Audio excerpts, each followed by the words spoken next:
episode of Down with the Browns. And we're here with the greatest writer, novelist, and just the biggest Browns fan in the world, John Scott Shepherd. How you doing today, brother? That was all incredibly accurate, and I'm doing really, really good. I am the best Browns fan writer in Hollywood that I know of. That's something. That's that I know of. I can't do. So someone's going to hear this and be like, "Hold on." Yeah. Well, so we're just going to dig right into it. What did you think about the game on Monday night? Well, one of the funny things about Monday night was, and it's hard to remember because shit went south so bad, but like when the game started, I had a lot of high hopes because I thought, Baker's as good as he's going to be until surgery.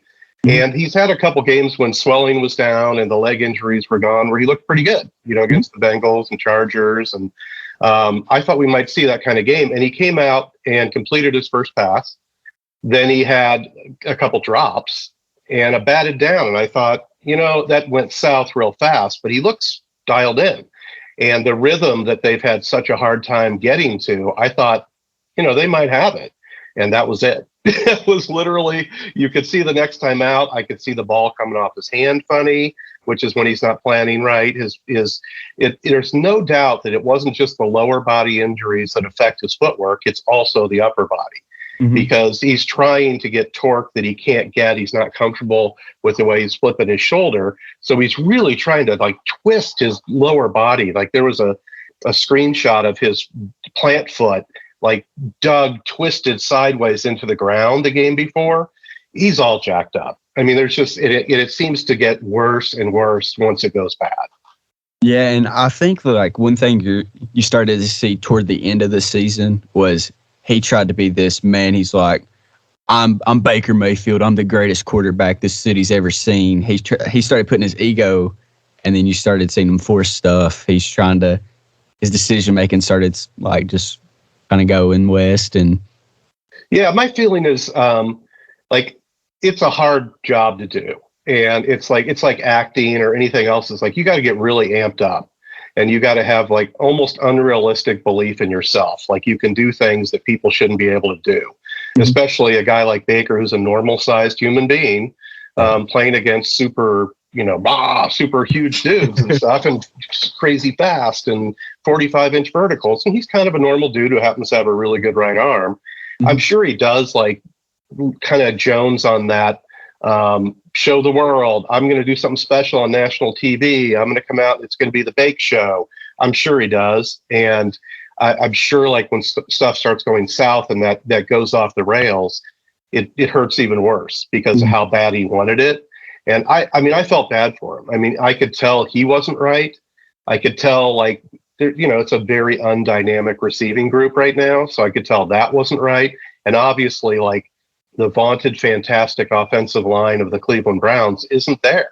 Yeah. Wills has been objectively dreadful. He's like the 63rd ranked tackle in the league because of his ankle, I assume. And we've, Conklin's been out of the lineup. And so you've got both of your guys blocking edge rushers are not good. And 9 sacks is 9 sacks. And you can try to blame everything on him. That's his fault too. And I'm sure sometimes it is, but a lot of times it isn't. And so the crew that they took out there, it's a broken team. And some of them look like they didn't want to be there, frankly. Yeah, I think the whole attitude toward the game also changed on the bus ride there. Because, on Sunday, you kind of had that optimism. You're like, okay, the Bengals are going to lose to the Chiefs. The Ravens are going to lose to the Rams. And we're going to go in here. We're going to kick the Steelers' butt. Then we're going to go into Cincinnati and they're going to come to us, and then we're going to whoop up on them. Yeah. And you just had that optimism, and then the whole debacle with. Yeah. I think they were super amped for that Hollywood ending. This has been a mess, but maybe it's all been leading to this. We win these last 2 games. Baker looks good. We have confidence. And then we have a home playoff game, and you win the home playoff game. And I'm sure that when you get that rug pulled out, because, you saw texts from the players talking about it's all in front of us. We are going to make a miracle, all that stuff. I think you're 100% right. Yeah, I think once that happened and you start thinking about the off season, you're thinking about surgery, you're thinking about getting your body right, you're thinking about being back with all the other things that happen when you know your season's over. and then you probably had a little bit of finger pointing. Oh, it's this guy's fault. It's that guy's fault. That's the reason we didn't make the playoffs. Because going into the season, you had Super Bowl hop. Like, you were supposed to win the AFC North, no doubt about it. 100%. With the big pickups this offseason with JJ3, Clowney, then you had the picks in JOK and Newsome. Like, you fixed every hole you look like you had to fill coming into the 100%. season. And then it went bad so fast. Mm-hmm. I mean, even before the very first game, we all thought OBJ was playing, including the coaches. They were not prepared for him to not play, and they were shocked when they had to put Schwartz into his spot, basically, to run his routes because he has, the same speed or explosiveness, and that they were thrown. So that started it. And then the very next game, it's Wills, it's Baker, and it's Landry, and JOK didn't play. So you all of a sudden already you're removing you're either removing or compromising 5 key guys, like right off the bat. Yeah. And then we became the most injured team in the league. We had the fewest players who played the whole season, 8. So we were the most injured. We had the worst penalty differential, and we played the hardest schedule. And John Clayton, the nerdy NFL guy, he used to say the last thing NFL fans want to hear is that boring bullshit. That the most important elements are out of our control and they're dull. It's injuries, schedule, and penalties, and all 3 went against us. So I kind of wonder, even if, let's just say, you remove all of Baker's injuries, how good any quarterback could have played under those circumstances. Yeah, and to just point out something on Baker, like, I don't think that the injury was as bad when it initially happened. Like, when he took that hit after the pick to Justin Reed, when he made the hit, I think it kind of, you could tell there was some discomfort there, but like, he still went out there. He balled, he was running, he was elusive, he was hitting his stuff.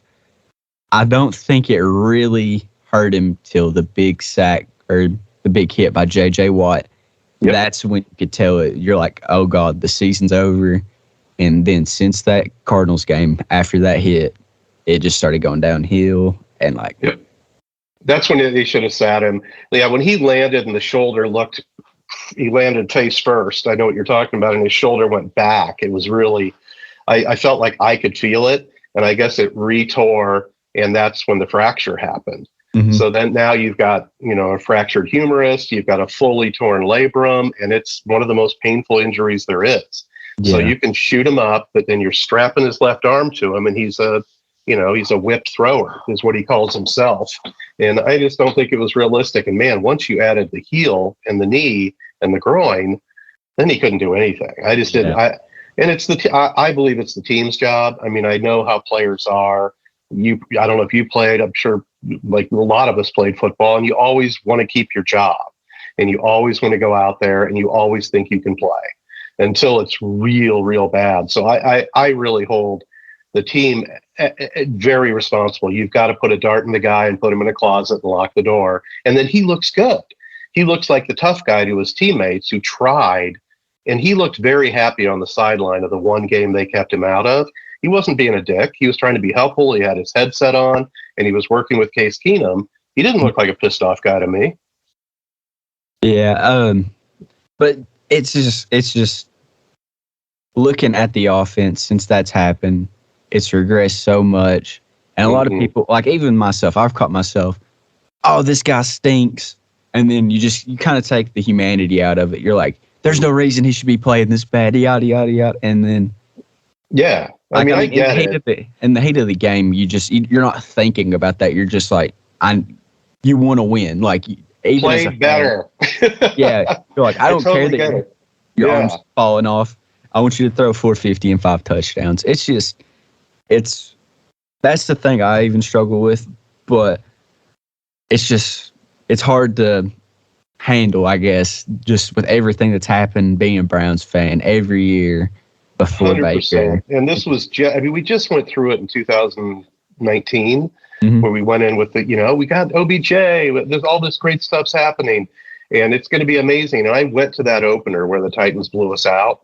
And it was so heartbreaking to see, it just fall apart so quickly, and then watch this mess of a 4 Burks. Everyone go deep, and we'll just, hopefully he lives. Yeah. It was such a mess, and I thought, okay, it's not going to happen again.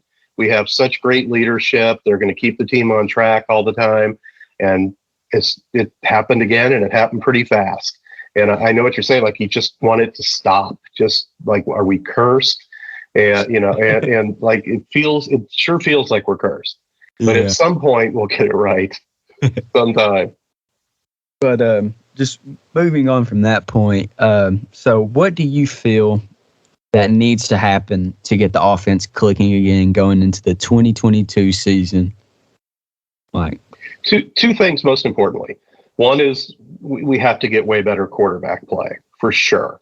So, is Healthy Baker going to be as good or better than he was before the injury? If he is, we can win with that. Like Jake Burns said today on Twitter, if he can play like the guy he was before the injury, nobody's got a problem with that. I mean, he was the second-rated passer in football for the last 10 games of the season, including playoffs. If he can do that, then he'll be that guy. If it's not him, it has to be someone else. But you've got to get high-level quarterback play to win in this league. Mm-hmm. Secondly, we have a real problem at wide receiver. When OBJ wasn't the answer and Schwartz wasn't the answer, you're right back to where we were for the Chiefs playoff game last year, which was man-to-man, locks them down easily, and they don't give a shit. They're not scared of anybody. There's no one who's going to beat them and get behind them. So they can just play against the run. All of a sudden, there's no running lanes. Boom. They set the blueprint for stopping the Browns' offense if we can't get downfield. And once you removed OBJ, which you essentially did, and once Schwartz didn't play much or wasn't ready, you remove that, you're right back to Higgins, Landry, and that's it. And they're both possession receivers. So, and DPJ. Yeah. I went to a couple Browns games this year, and I got to go to the Lions game because, I bought tickets. I'm like, okay, it's the Lions. For crying out loud. Yeah, we should destroy them by 30 and then go in and win by 3. And at one point, I was talking to my dad because that's who I went with. Me and him were talking. There was one point where there was 2 active receivers. Yep. Jarvis went out for a little bit with the knee. Higgins was playing, and then it was just him and Jamarcus Bradley because Schwartz was out with the concussion. It was DPJ and Bradley, I believe. I think Higgins was a healthy scratch or something like that. Cause he was a healthy scratch a lot. He did not play very well this year, which was... It's mind-boggling because he's always been the odd man out, and he's always, every chance he gets, he's the hardest worker, I believe. Recreated himself. He learned to be a great router. He got bigger, and he got faster. Mm-hmm. But this year was a big disappointment. He was dropping the ball, which he'd never done before. Yeah. Yeah. So, I think our number one need personnel-wise, obviously we got to get much better quarterback play. We need to be more explosive in the pass game, which is a combination of getting explosive players. Mm-hmm. Landry almost certainly will be gone. So there's room to bring in, a high first-round pick, maybe a third-round pick, and a free agent, and make this whole room more dynamic and get guys who can beat one-on-one coverage and get downfield. Because one of Baker's biggest talents is his big arm and going downfield like he did the back half of his rookie year, which everyone was like, oh my God, that was so fun. Remember that? Perriman and all those times downfield. This offense hasn't been doing that. Even last year, when I say his numbers were so good, everyone talked about the downfield game missing, and it was. Mm-hmm. And eventually the defenses came up and realized, oh, these guys can't get behind us. So we need dynamic playmakers on the outside. We need better quarterback play, and we need to evolve the offense. So, like, the Packers offense comes from the same tree. That guy came from McVay, who came from Shanahan. It's the same basic offense, but it doesn't look the same. They have dynamic receivers, and they're an incredible quarterback, and they go downfield. We need to open up this offense. It's way too tight end and running back centric. In 2022 in the NFL, you're going to have to come back. And the Browns have not come back from 8 points down. Not talking 20 points, 8 points in their last 24 games that they got down by 8 points. This offense, and if you watch the Titans and they get behind, same situation. It's like, oh boy, it's like they're trying to swim in mud. They're not built for it. Their system isn't built for it. Yeah, it's like once you take away their run, I guess because when you're down so far, you can't really run the ball. You got to you got to get the big chunk plays. You got to get the 10, 15, 20, 25 instead of the 3, 4, 5, 6 yards. Yeah, and you're not going to be able to depend on play action, although they've proven you can still run play action. You don't even have to, even when there's not really a believable threat of running the ball, just doing play action seems to help. It does. The linebacker has to give it 1 nanosecond of thought, and the safety has to give it a nanosecond. Huh? But yeah, the 49ers and the Titans really, really struggle if we get down, because it's all about this ecosystem of mixing the run and pass. And in this league, you got to be able to throw every down for a whole quarter because you're down 8. And you have to do it confidently. And if you're not completing 40-yard passes, you're at least moving the chains. And we are not a team that could do that. Yeah, it's sad to see, because going into the season, you thought you had, like you said earlier, you thought you had the deep threats in Schwartz and OBJ. And Schwartz really didn't get to play this year because of the concussions and just the injuries and stuff. And it's you got to think that the Browns are going to go wide receiver with their first pick. And yeah, I think it's Burks or what's his name, the Ohio State kid, the fast Garrett Wilson. Yeah, I think it's Wilson or Burks. I think Burks is bigger and more physical and more dominating, but I think Garrett is just such a polished route runner, and routing is such a big deal in this league. Like, wide receiver is definitely like measurable, and you got to catch the ball, but it is in large part a learned position. These guys learn how to route and how to set up defensive backs to get around them. And once they do that, it's a whole new ball game. And I feel like Garrett Wilson's already there. So either one's great for me. I'd take either one. Yeah, I'm really high on Garrett Wilson's draft stock. If the Browns can get him, I think they've hit a home run. I think he's a guy you can just throw right in. He's your number 1 receiver right then and there, right off the bat. And we need that guy to be day one. That's a great point. Like, he's got to step in and be ready. He can't be unpolished or raw.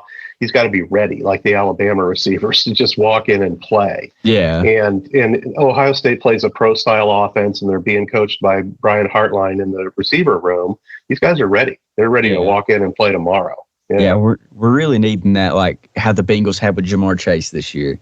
Like, they already had a really talented receiver room. Like, we need that type of, like, that'd be awesome just to have him come in and ball out like that. They've got 3 guys more dynamic than our most dynamic guy. Yeah. I mean, it's like they have valued the receiver position in a way we haven't. And then DPJ, even though he technically runs a 4.43, he's not an explosive guy.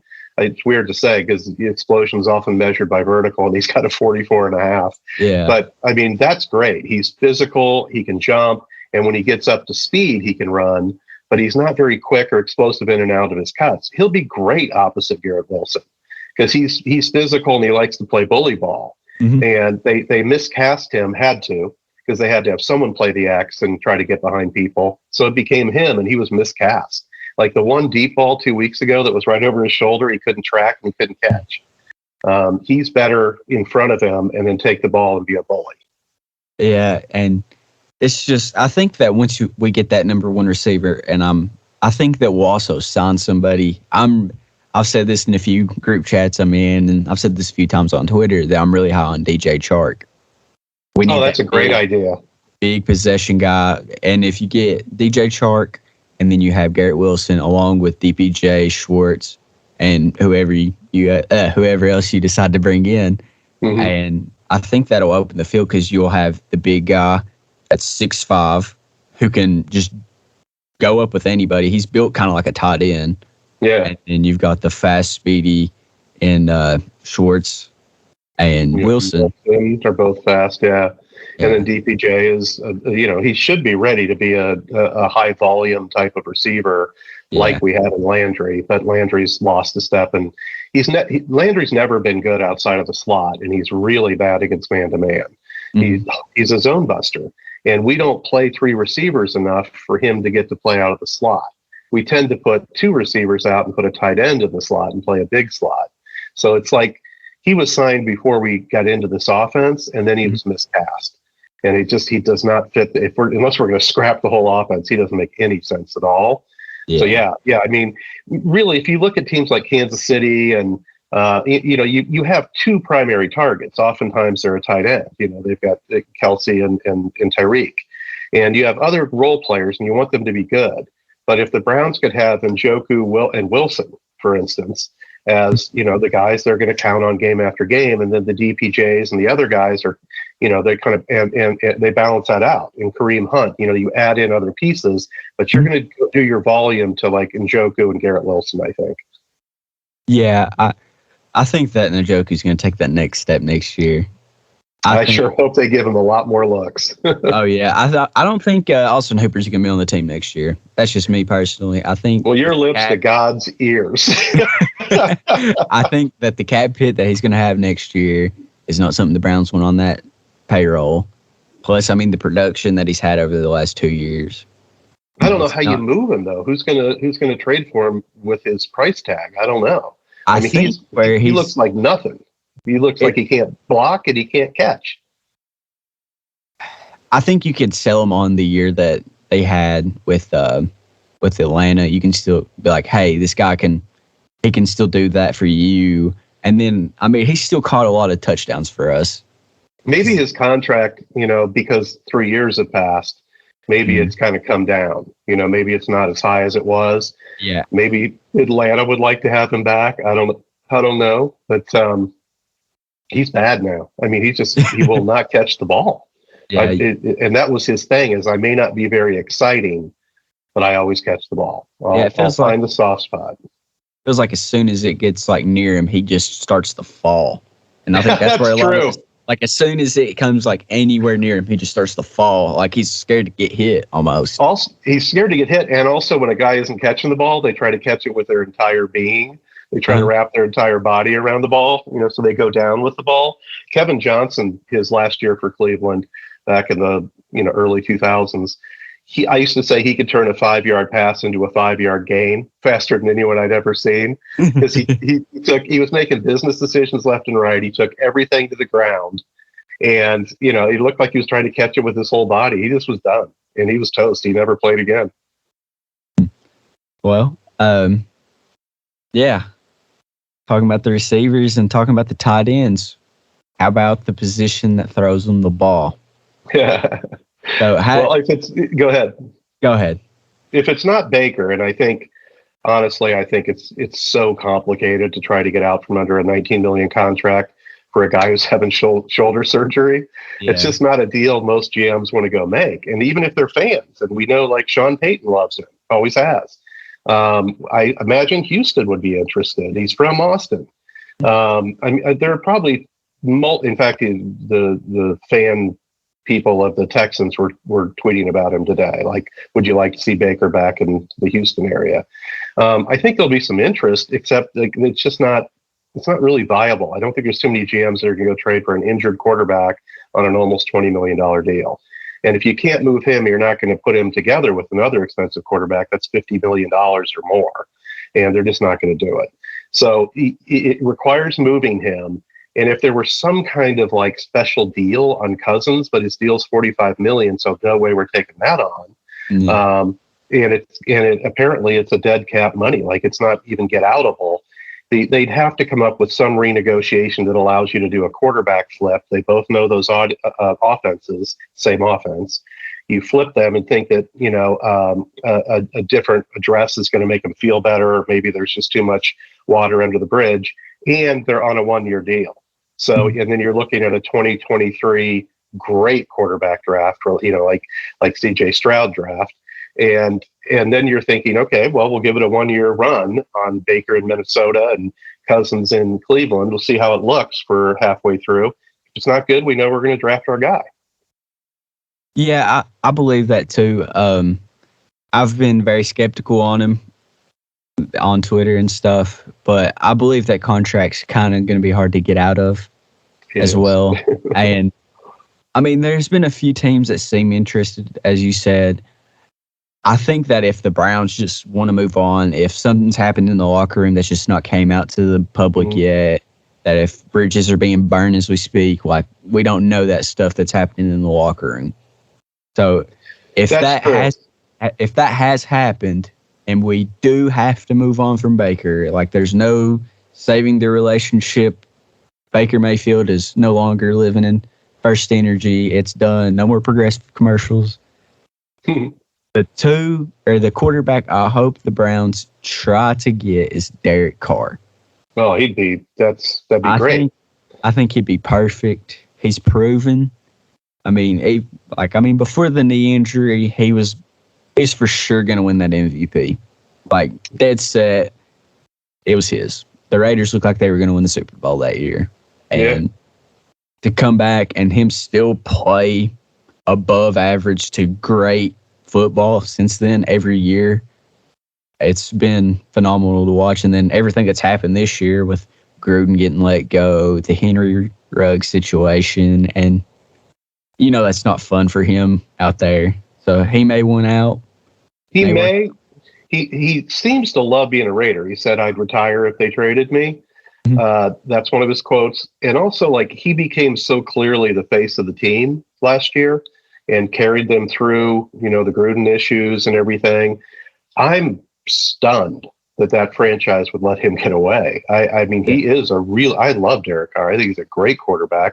And if you told me, look at it, like you said, like there's a situation that's broken between, the quarterback and the coach, or the quarterback and his team, or whatever. And a lot of things have been said just in the last 24 hours that you usually don't say about your coach, like, that we weren't put in the best position to play well. He said, I didn't play well, and we were not put in the best position to play well, which is your coach. Yeah. So there seems to be a little tension. And if it becomes like they can't get past it, you find a way to move him, which it's possible you might have to add in a draft pick. You might have to toss in a draft pick in order to get Sean Payton taken. Or Hooper. Yeah, but then do they want to pay him, though? Does Sean Payton want to pay Hooper? I don't know. But let's say you do. Let's say you pull it off. I would be very happy to go get Derek Carr. It's going to take a lot. You're not going to have that pick for Garrett Wilson. You might not have a second-round pick, and you might not have next year's first-round pick. I don't know how much it takes to get him, but he's only 30. Whereas if you're looking at Cousins, who's 34, that's different. I don't think he'll be expensive. It's just a matter of what you can do with his deal. Like, you figure out a way with his deal. I when they say Derek Carr is truly available for like a first-round pick, then I'll get excited. But I'm struggling, man. Yeah. I don't see why they'd want to move on from him. I don't get it. Yeah, it's just the off-season possibilities. Your brain starts fantasizing like, oh, how can we work out to get this quarterback? How can we get, or should we just run it back? But if we do run it back with Baker, I think you've got to bring in a better backup. 100%. I think, which you got Marcus Mariota hitting free agency. You've got Mitchell Trubisky, the hometown kid. Mm-hmm. I think it's true. I think it would be Trubisky for a couple of reasons. Mariota has already played in this offense and got benched. He played in it for the Titans and got benched for Tannehill. Seemed to have footwork problems in the offense, which some guys do, which we've heard Baker struggles with it. I don't think it'll be Mariota. I could definitely see Trubisky. There's some talk that Dable, whatever you pronounce Brian Dable's name, if he gets a head coaching job, which there aren't a lot of openings to be expected, that he would take Trubisky with him. He actually really likes Trubisky and thinks he's a starter. But he would be ideal. He would be our Tannehill. Like, that's, for me, the most realistic and perfect situation is Baker and Trubisky. And and just like they did with Mariota in Tennessee, if after 5 games you're like, he's not our guy, you're either extending him or you're out. Let him go. Yeah. So if you say we're not extending him, he won't take a compromise offer, then you sit him, you bring Trubisky in, and one of two things happens. Either you have a Tannehill situation where he balls out and he really fits the offense and he gets his second chance, and it happens all the time that quarterbacks do good on their second chance, or you're entering that great 2023 draft and you lose a lot of games because he sucks. Yeah. So that's a pretty logical way to go, because this quarterback draft is not good. And I don't think you're going to go draft Kenny Pickett as your savior, because it's more like a Locker Ponder draft. Yeah. The draft before Andrew Locker, the draft before, all the other good quarterbacks. And if you're so impatient that you're going to jump on Pickett or Corral and squint long enough that they look like a franchise quarterback, because they're not, they should be second round picks, Doesn't mean they're bad. It's just they're not elite, talented guys like that. It's a mistake. I mean, you get impatient, you jump on a guy and you squint until you think he looks just like CJ Stroud. Yeah. You shouldn't. You should wait for CJ Stroud. Yeah, and I think that just bringing Trubisky or just somebody else that has played in the NFL that could possibly go to other places and start having him behind Baker would cause Baker to play better because he's like, okay, this guy's here. One wrong move and I'm out of here. Like one of them type things. Like just the guy peeking over your shoulder. Yeah. And similar guy, similar dimensions. He's 6'2", Baker's almost 6'1". They both have, Baker has a bigger arm, but their whole thing was that they're rhythm passers. They on paper, they fit this offense pretty well. Baker allows you to expand it downfield more. One of the big knocks on Trubisky isn't that he can't go downfield, it's that he won't, which is similar to a Bridgewater. Like they just can't pull the trigger to go downfield, and they got frustrated with him in Chicago that he just wouldn't go downfield. Maybe that's been fixed. If it's been fixed, I really liked him coming out of UNC. I thought he was a really, really good quarterback and very mobile too. So you can run it. You can run him like you run a Tannehill or guys like that. Yeah, and one thing that not a lot of people give him credit for is his scrambling ability. He's pretty quick. He is very quick. He's a really good. He's very much like Tannehill. Yeah, he really is. He's a really good. Tannehill played wide receiver for a year, and Trubisky can run. He really can. And so if you want to be like a lot of other teams that are letting their quarterbacks do designed runs, he can do that. And I think that he would also have the fan support behind him because the hometown kid. I mean, everybody loves the hometown kid story. Come in, start the team. Yeah, it puts Baker in a situation of, it's either going to work or it's not. And, he's going to go out and play his best ball. And if he does ball out, it's a win. If he doesn't, you have a chance for a second shot at a win with Trubisky. Maybe the second time around is great. And then your third shot is the draft. So to me, that just sets up perfectly. I'm just not buying off on the big idea of somehow moving Baker, somehow getting Carr or Cousins. Seems like a lot. Seems like you're going to be out either draft picks or just a bunch of money. Yeah, which means you can't. It's going to slow you down for signing Clowney or Njoku. I kind of believe, the team's going to do due diligence and look into situations, but I feel like they kind of know. I think they know the writing on the wall. That Baker's going to get surgery, he's going to come back healthier, and you're going to give him another look with a guy who's behind him who's better. I think they probably already know that's what's going to happen. Yeah, and I think that's just what's best for the Browns moving forward. I do too, and then you keep your draft picks. And you get Garrett Wilson, and you get your second round pick can be an edge rusher, or whatever it is you think you need, a right tackle to play until Conklin's ready. Like we have other needs. But, there's reasons these guys are in places, the GM positions, because like the Bengals last year, I was clowning them hardcore for taking Jamar Chase over. It's that alignment, Penei Sewell, yeah. And you're just like, why would you pass on him? He's going to be a generational tackle, and that's what you need. And you already got this really good receiver class. And then now they're AFC North champions. Yeah, that connection is golden. Yeah. Yeah. Well, I think people are looking at wide receivers. Like we went through a period where wide receivers got devalued. And it was like if you've got the quarterback, then wide receivers, there's more of them than there are jobs, is what people used to say. And that if you've got and that's true if you're talking about Aaron Rodgers. Yeah. But all the other human being quarterbacks do benefit from receivers who separate and get open and spread the field so you can throw underneath the tight ends and crossers. Like everyone else needs help. Everyone. If you're not Aaron Rodgers or, Patrick Mahomes. Like they may make everyone better, but everyone else needs a situation. Yeah. And it's just the situation that all Browns fans are kind of excited for because the future, it's I know the season's been kind of a drag, but you're in good hands with Andrew Berry. I feel that way 100%. And it like whenever I have strong opinions, I always end up buffering them by saying, but ultimately, like I really do believe in that guy. And what's weird for me over the last couple of years is like you get in a room with a bunch of smart fans and you kind of can figure out what makes the most sense to do. and then he doesn't. Yeah. It's so weird. Like you get 5 smart, super fan minds together, and they really do look at it analytically, and they're like, well, this is what the pick's got to be. This is what we need. We need a left tackle and a linebacker and this. But, Browns used to always like zig where you thought they were going to zag, like nose tackle, center, trade down. Now like they Johnny do now they do what you would have done. You know what I mean? Like, and they do the logical thing. And if you're a good fan, you can figure out what that is. Yeah. For the most part, 8 out of 10 times. And then they mostly go do it. So I think we're going to draft a wide receiver in the first round because it's the thing that makes sense. Yeah. Right now in this offense, no wide receiver wants to go to this offense the way we're running it. There's no looks. They all go through the tight ends and running backs. You got to hold your wide receivers hostage on 5-year deals. Yeah. And then prove to them that you're going to evolve the offense.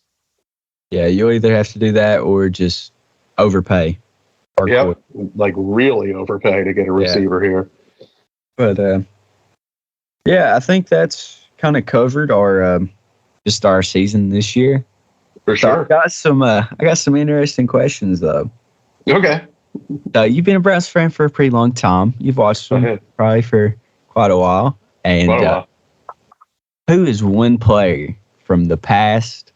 We'll even make it even more interesting. Before the move, back in 1995, before the move, who is one player you would bring from then and put on the team currently? It's really easy for me because he fits the modern day so well. He's Alvin Kamara, but better. It's Eric Metcalf. Eric Metcalf. He makes perfect sense. He knows this too, by the way. He talks about it, that he played a couple decades too early. He went to Atlanta and they moved him to slot receiver. Uh-huh. Now he would be Deebo Samuel. Like he'd carry out of the backfield. He'd split out. He's incredibly fast. He'd return punts. I would love to have Eric Metcalf on this team. That would be great. Yeah. I wasn't alive when Eric Metcalf played, but just hearing the stories about Eric Metcalf's just dominant games, the 2 punt returns against the slalom one. Yeah, the one where he goes back and forth and cuts his way into the end zone. It's beautiful. Yeah. That's a great video. And like he's just one of them players that like just you loved hearing. Like I always loved hearing my dad tell stories about like Eric Metcalf and Bernie and just everybody that played back then. And it's just Slaughter. Yeah, and just all of them guys that played then, and just now, like I've really not got to see that type of team till just about now. I mean, you're just now getting to watch real Browns football. It's true, and I think that some of us older fans, I'm not that old, but old enough that I think that because we've gone so long since. I mean, that was the 80s. And it was only for 4 years. It was a brief time. It was like 85 to 89. And then Bernie blew out his arm and went to Dallas and couldn't throw more than 30 yards. It was over and we started over. But we loved it. It was fun. Yeah, it was mostly heartbreaking in the end, but it was really fun. And that's kind of how the last couple of years have felt, not just last year, but his rookie year when they went 7-8-1. And we felt like we were in it. For once we were like playing meaningful games in December. And if you went through the desert that long, it's a little hard to give up on. It feels like, oh, I don't know, man. Like we just got this. Do we really want to give it up this fast? I don't know.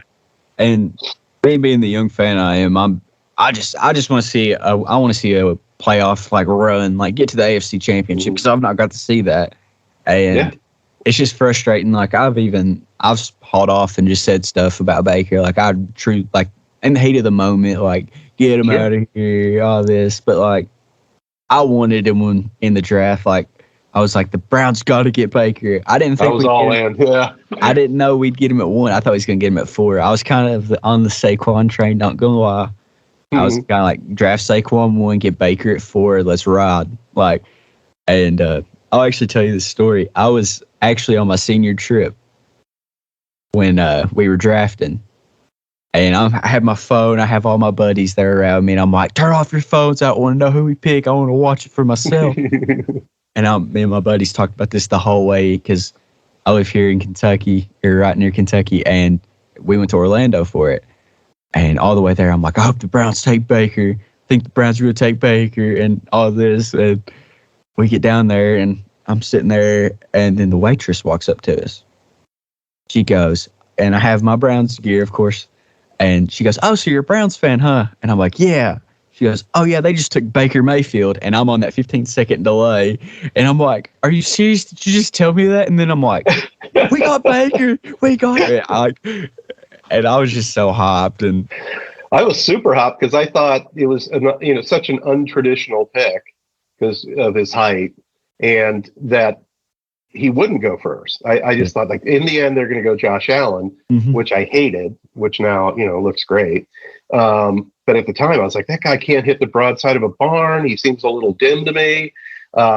Baker's more fun. He's got the big arm. I want Baker Mayfield. Let's go Baker Mayfield. He's more exciting. Yeah. And when we got him, I went crazy. Yeah, I was very happy.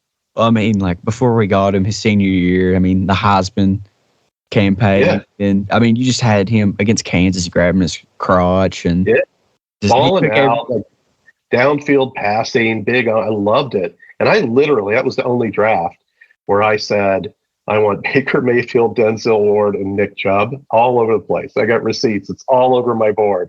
Those are the three guys I want. Like, I thought we'd have to trade into the late first to get Chubb, but I thought, like, that would be perfect. And we did it. And I was like, oh my God, this team is going to win 100 games a year. Yeah. Man, that, looking back at it now, John Dorsey knew it was up with that draft class. I mean, he had, if you can hit, here's how I look at it, is if you can hit on 4 out of your 7, you've had an amazing.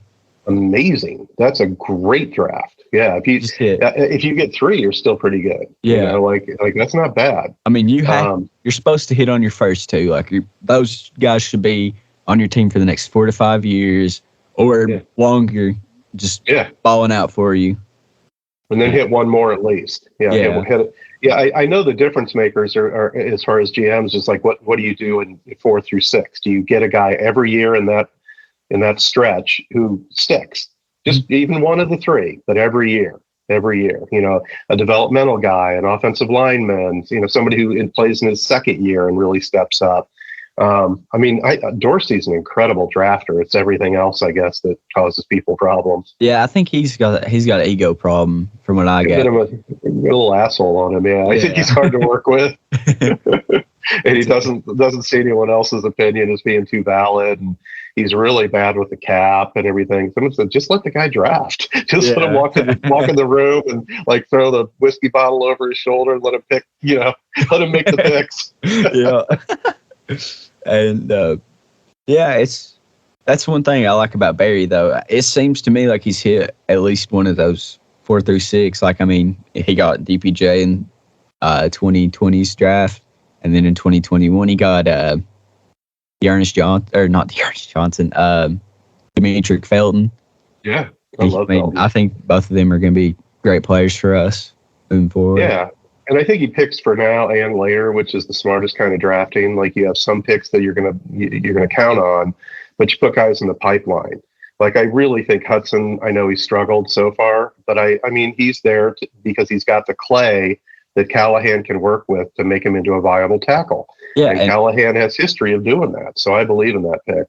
And he's really not played tackle for that long. I mean, at Cincinnati, I believe he was the one that switched from D tackle to right tackle. Well, he played left tackle at Cincinnati, and he really struggled with playing right tackle for the Browns. When we played him at left tackle in practice and stuff, he was much further along. Some guys can switch sides like not a big problem. Yeah. He had a big problem. He really struggled with it. Yeah. And one thing I've noticed about Barry is he likes, like, to go after the needs. He's not like the guy that likes to pick around, like, in past drafts. Like, he would get somebody, but he wouldn't get, like, the best available position. Like, he went best available, like, when he drafted, like, JOK. We needed a linebacker. He picked JOK, which don't know how he slipped to the second round at all. That's crazy. That's insane. I still can't believe that happened. But yeah, I mean, the idea of drafting just the best available player is a myth. Like, it's best available at a position you need to fill. Yeah. Like, if you've got your quarterback, you're not drafting a quarterback. If you've got 3 good wide receivers, you're not drafting because you have other needs and you got to fill them. You can't be weak on parts of your team just because you keep drafting the same positions. But yeah, I mean, he will tell you that very clearly, and he believes in positional impact. So he's not going to draft certain positions real high. I doubt you're going to see a lot of guards and things that he believes he can get later in the draft. I don't think he's going to be drafting them high. And he believes it's a perimeter league. It's gotten more about the edges and speed. And you look for those guys. It's either guys who catch passes, rush the passer, cover receivers, or throw passes. That's who matters most right now. Yeah. And I think in the first, like obviously we stated that we're going to go for it. We believe that the Browns will go receiver in that first round. I do. But in that second round, I think, I mean, this may be a little biased of me since I'm a Kentucky fan, but I'm kind of hoping we go Darian Kennard, right tackle. That's a good pick. I mean, it's something we either we need now or we need later, one or the other. You know, we're either Conklin's going to be ready. He could be. It's not out of the question. Or he's not, and he never is. And he's never the same guy, and you're going to be happy you picked a right tackle. I think it's a good pick. I mean, plus Conklin's contract ends, I believe, at the end of next year, too. Yeah, so there's a strong chance that that's his last year. You're probably not going to re-up him. He's had a lot of health problems. So they're going to draft a right tackle pretty high, even though Hudson's here, and you'd like to believe he can be developed. But they're going to draft another one pretty high. I agree with you. Yeah. And the O-line's just so nice under Bill Callahan. Yeah, like you just got to give him to people. Give him to people. Yeah, he'll describe what he wants. Like he was such a Wyatt Teller fanatic. Oh, yeah. He loved him in the draft, and he's the reason we had multiple picks traded for this guy who wasn't even starting for Buffalo. And Callahan said, "Go get him." That worked out pretty well. Yeah. so like if Callahan, who he obviously puts the stamp of approval on anyone we draft, including Hudson. He likes athletes because we're in the wide zone blocking scheme, and you got to be able to move. And Hudson like fits his profile, and he believes he can mold him. Mm-hmm. So they drafted him not for this year. He shouldn't have been playing at all. Yeah, they drafted him for next year, and he just hasn't had the time. But he might be the right tackle, but they'll draft another one for sure. Yeah, and I believe what would fit great with Kennard is the way Kentucky runs their offense. It's a run first. I mean, Will Levis has kind of went off this year. It's the first time Kentucky's really had a passer that can throw. And he's for real, right? Like, was he a big recruit for them? Was he a big deal? He was a transfer from Penn State. Oh, he came in. Okay. And he came in, and everybody's like, let's see if he's the real deal. And he balled out. And yeah, he looks great. I love watching him. Yeah, but prior to this season, it's been mostly just runs, a lot of wildcat, because like a couple years ago, Terry Wilson had went down, and it ended up being Lynn Bowden playing quarterback, and he's not a quarterback.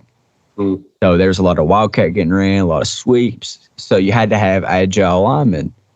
And so he was constantly sweeping around, just going around on the opposite side, running downfield, blocking. So, I mean, he would fit this scheme because he's used to run scheme. He can move. If he can move and get downfield, that's what. Yeah, you see Teller throw two great blocks on one play.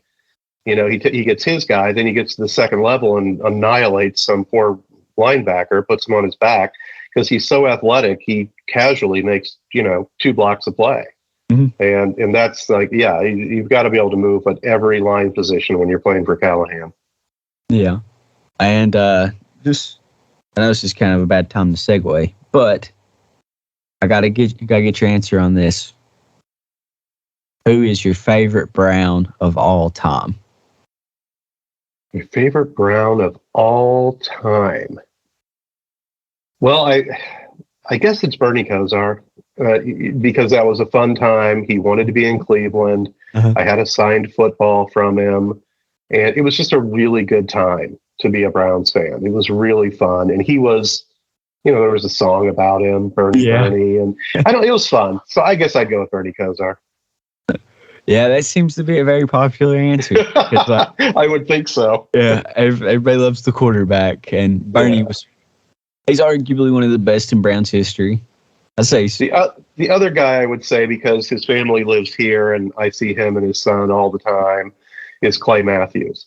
The guy who's played the most games for the Browns and the most games at linebacker of anybody in the history of the league, and should be in the Hall of Fame. And it did everything: rushed the passer, played the run, everything. And he just seems like a Browns Brown. And because they're a really cool family, they live right up the street, and everywhere we eat, with their whole clan moves around to get. They must have big dinners with all 12 of them all the time, because everyone around there's the Matthews. So yeah, I like Clay and I like Bernie, I'd say. Yeah, and currently he still has the Brown sack record. He did it all. He could cover, he could play the run, he could rush the passer. He was a do-it-all guy. Which, I mean, he might not have it for too much longer. Yeah, Myles Garrett's sneaking right up on him. Yeah, well, yeah. Myles is a little more formidable. Clay was tough, but yeah, Myles he's a firework, man. Yeah, I think once he's done with at the end of his career, I think he's going to be the best defensive player the Browns have ever had. I wouldn't doubt it, for sure. He's a game wrecker. Yeah, and I think my favorite of all time has to be Joe Thomas, just because that's a good one.